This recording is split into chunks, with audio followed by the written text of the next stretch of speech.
Co-powered by Techno.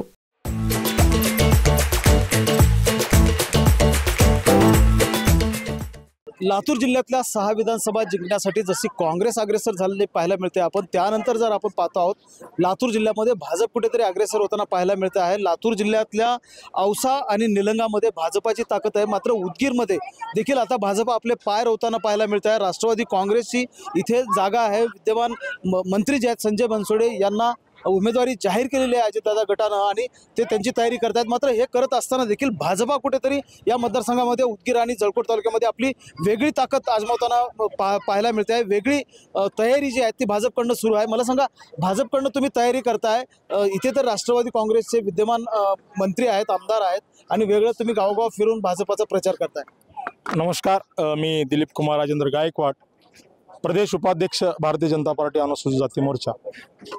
Udgir मतदारसंघ हा गेले अनेक वर्षापासून भारतीय जनता पार्टीचा हा गड राहिलेला आहे। या ठिकाणी 20-20, 30-30 वर्ष भारतीय जनता पार्टीचे आमदार या ठिकाणी राहिलेले आहेत।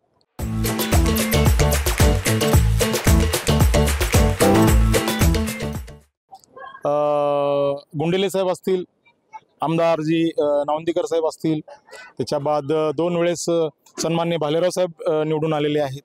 म्हणजे मी ज्या ज्या गावात जातोय त्या त्या गावामध्ये भारतीय जनता पार्टीचे असे सच्चे कार्यकर्ते आहेत की ते गेल्या अनेक वर्षापासून भारतीय जनता पार्टीशिवाय त्यांनी कुणालाही मतदान केलेलं नाही। त्यांच्या मनामध्ये एक खंत आहे की त्या बॅलेटवरती कमळ दिसला पाहिजे। गेल्या अनेक दिवसापासून आम्ही गावोगाव फिरत आहे, पण त्यांचं म्हणणं आहे की आम्ही भारतीय जनता पार्टीचे सच्चे कार्यकर्ते आहोत आणि कुठेतरी मनामध्ये आम्हाला गुदमरत आहे की त्या कमळावरती, त्या बॅलेटवरती आम्हाला कमळ दिसलं पाहिजे, तरच आम्ही मतदान करणार आहे, नाहीतर आम्ही नोटाला करू, नाहीतर आम्ही कुणाला अपेक्षाला करू, अशी त्यांची वैयक्तिक भावना आहे। गेल्या बघा, मी प्रत्येक गावागावामध्ये जात आहे तर भारतीय जनता पार्टीला इथं पूरक वातावरण आहे आणि भविष्य काळामध्ये भारतीय जनता पार्टीचाच आमदार इथे निवडून येईल। आता विद्यमान आमदार आहेत इथे संजय बनसोडे, त्यांनी त्यांचं उमेदवारी तर महायुतीमधून जाहीर झालेली आहे। अशा परिस्थितीमध्ये भाजप आक्रमक होते तुमच्या माध्यमातून। किती गावांमध्ये आता तुम्ही गेलात या विधानसभा मतदारसंघात? आता आम्ही एक मोठी गाडी घेतलेली आहे, त्याला LED स्क्रीन लावलेली आहेत आणि मोदी सरकारच्या ज्या ज्या योजना आहेत त्या गावकऱ्यांना दाखवतोय। परंतु आम्ही ज्या ज्या गावात जातोय त्या योजना ऑलरेडी पोहोचलेल्या आहेत। त्यांनीच आम्हाला सांगते की मोदी साहेबांना आमचं खूप बरं केलेलं आहे, कल्याण केलेलं आहे, त्याच्यामध्ये अनेक असे योजना आहेत। त्या योजना त्यांनीच सांगायला लागलेत की मोदी साहेब आम्हाला खूप चांगलं केलेलं आहे। तर याच्या माध्यमातून आम्हाला असं वाटते की भविष्य काळामध्ये भारतीय जनता पार्टीला या ठिकाणी जर उमेदवार दिलं तर निश्चितपणे भारतीय जनता पार्टीचा इथे उमेदवार निवडून येईल। नाही, पण आता इथे उमेदवारी तर जाहीर झालेली आहे ना महायुतीमधून, तरी देखील मग भाजपचे कार्यकर्ते काय करणार? निश्चितपणे आता आम्ही एक शिष्टमंडळ घेऊन आदरणीय देवेंद्रजी फडणवीस साहेबांना आमचं एक शिष्टमंडळ जाणार आहे आणि आमची जे ग्राउंड लेवलची जी परिस्थिती आहे त्यांना समजावून सांगणार आहे की साहेब, अनेक वर्षापासून इथं BJPचं आमदार या ठिकाणी निवडून आलेत, BJPचे कार्यकर्ते आहेत, ते मनापासून अंतकरणातून प्रयत्न करतायत की तो कोणतरी BJPचा आमदार आला पाहिजे। आम्ही जायचं कुठं?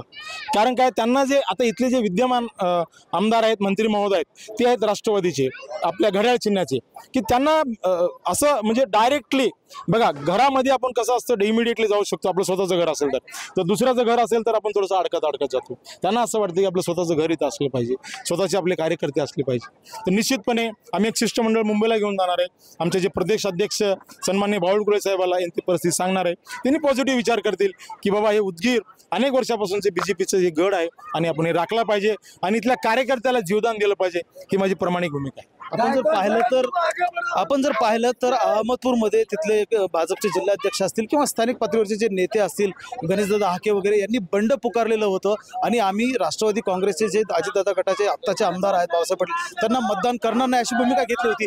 हीच भूमिका कुठेतरी उदगीर मतदारसंघामध्ये देखील पुढे येताना पाहायला मिळते आहे। भाजपचे जे कार्यकर्ते आहेत ते गावोगाव जाऊन भाजपाचा प्रचार करतायत आणि पक्षश्रेष्ठीकडे मागणी करतायत की ही उदगीरची जी राखीव मतदारसंघाची जी विधानसभेची उमेदवारी आहे ती भाजपला मिळाली पाहिजे। Mahendra Jondhale, Q9 Marathi, Latur. Co-powered by Techno.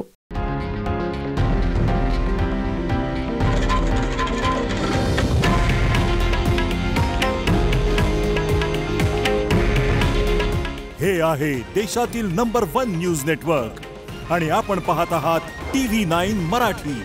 काळजी तुमची, हित महाराष्ट्राचं।